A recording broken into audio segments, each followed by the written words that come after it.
अस्सलाम वालेकुम।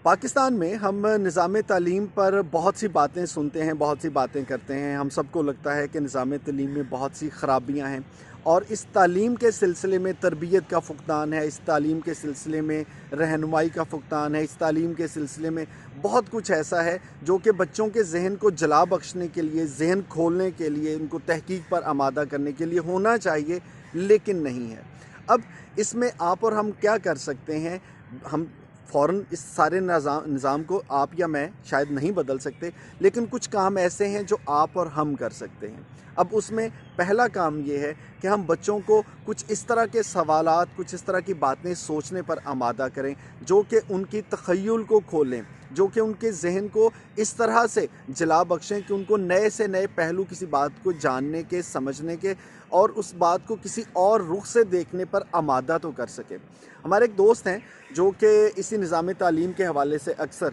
हम आपस में मुशाहिदात जो हमारे होते हैं उन पे बातचीत करते रहते हैं, और मैंने उनके साथ एक वाक़या शेयर किया जो मैं आज आपके साथ भी शेयर करना चाह रहा हूँ कि किस तरह से एक छोटी सी बात बच्चों को बहुत कुछ सोचने पे मजबूर कर देती है। बुनियादी तौर पे मैं कैम्ब्रिज के स्टूडेंट्स को पढ़ाता हूँ और हमारा इंटरनेशनली टीचर्स का एक ऐसा ग्रुप है जिसमें दुनिया के तमाम ममालिक से बहुत से जो टीचर्स हैं वो इकट्ठे हैं। एक दूसरे के साथ हम कोऑर्डिनेट इसलिए भी करते हैं कि किसी को कोई नई असेसमेंट बनानी है, कोई पेपर तख्लीक करना है, कोई टेस्ट लेना है, कोई नया टॉपिक पढ़ाना है, उसके लिए कौन से रिसोर्सेज चाहिए वो शेयर होते रहते हैं। वहाँ पे एक बहुत खूबसूरत चीज़ सीखने को मिली, और वो चीज़ ये थी कि एक टीचर जो कि साइंस के टीचर थे, उन्होंने कहा जी कि मेरे कॉलेज में 2 हफ्तों की छुट्टियां हो रही हैं और मैं बच्चों को इन 2 हफ्तों के लिए कोई प्रोजेक्ट देना चाहता हूं, तो कोई मुझे बता सकता है कि कौन सा ऐसा प्रोजेक्ट है जो उनके लिए बेहतर हो सकता है। बहुत सी डिस्कशन के बाद फिर जो एक प्रोजेक्ट उन्होंने बच्चों को दिया, क्या कमाल का प्रोजेक्ट कि कहने को वो सिर्फ एक छोटा सा सवाल, लेकिन आज मैं सोचता हूँ तो मुझे समझ आती है कि उस एक सवाल को हल करने के लिए बच्चों को कहाँ कहाँ तक सोचना पड़ेगा और उनको किस किस चीज़ का इल्म हासिल करना पड़ेगा।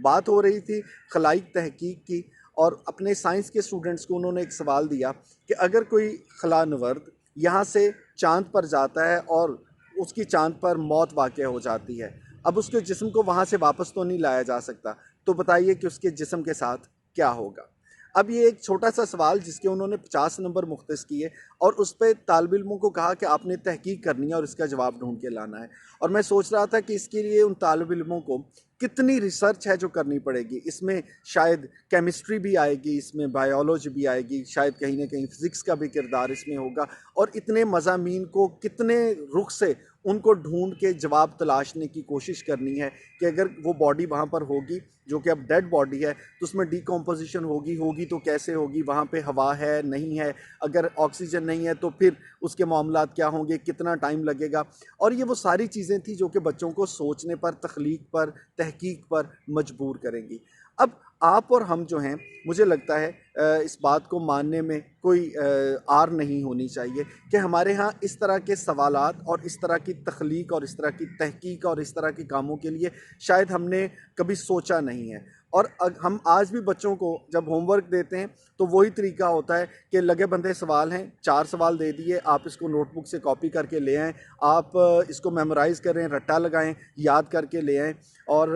मुझे कहने दीजिए कि हमारे निज़ाम तालीम में मक्खी पे मक्खी इस तरह मारी जा रही है कि उसमें क्रिएटिविटी का कोई आंसर ही नहीं है। आज भी 9th या 10th क्लास का एक बच्चा अगर उसको ऑर्गेनिक इनऑर्गेनिक केमिस्ट्री पढ़ानी हो तो वो उस्ताद कहता है कि भाई मोटे टक्के वाला मार्कर लें, एक पेज के दरमियान में लाइन लगाएं, एक तरफ डेफिनेशन लिखें, दूसरी तरफ डेफिनेशन लिखें, नीचे उनकी आपने एग्जांपल देनी है, तब आपके 3 में से 3 नंबर आएंगे। और अगर आपने टक्के वाले मार्कर के साथ दरमियान में लाइन लगाए बगैर उसको पैराग्राफ में लिख दिया तो भाई नंबर कट जाएंगे। अब ये वो बहुत बुनियादी सी चीज़ें हैं जो मैंने अपनी ज़िंदगी में ऑब्ज़र्व की हैं, और मुझे लगता है कि इस निज़ाम तालीम को बनते बिगड़ते अब न जाने कितना और टाइम लगे, लेकिन बतौर उस्ताद, बतौर वालिदैन, आप अपने बच्चों को कम से कम इस तरह की तहकीक के लिए कोई ना कोई मौज़ूआत दे दिया करें, कोई ऐसा सवाल पूछ लिया करें, और फिर उनको अपना जहन इस्तेमाल करते हुए آگے بڑھنے دیں. انہیں کہیں آپ اس پہ سوچیں اور خوب سوچیں, جتنا سوچ سکتے ہیں سوچیں, جتنے سوال ڈھونڈ سکتے ہیں ڈھونڈیں.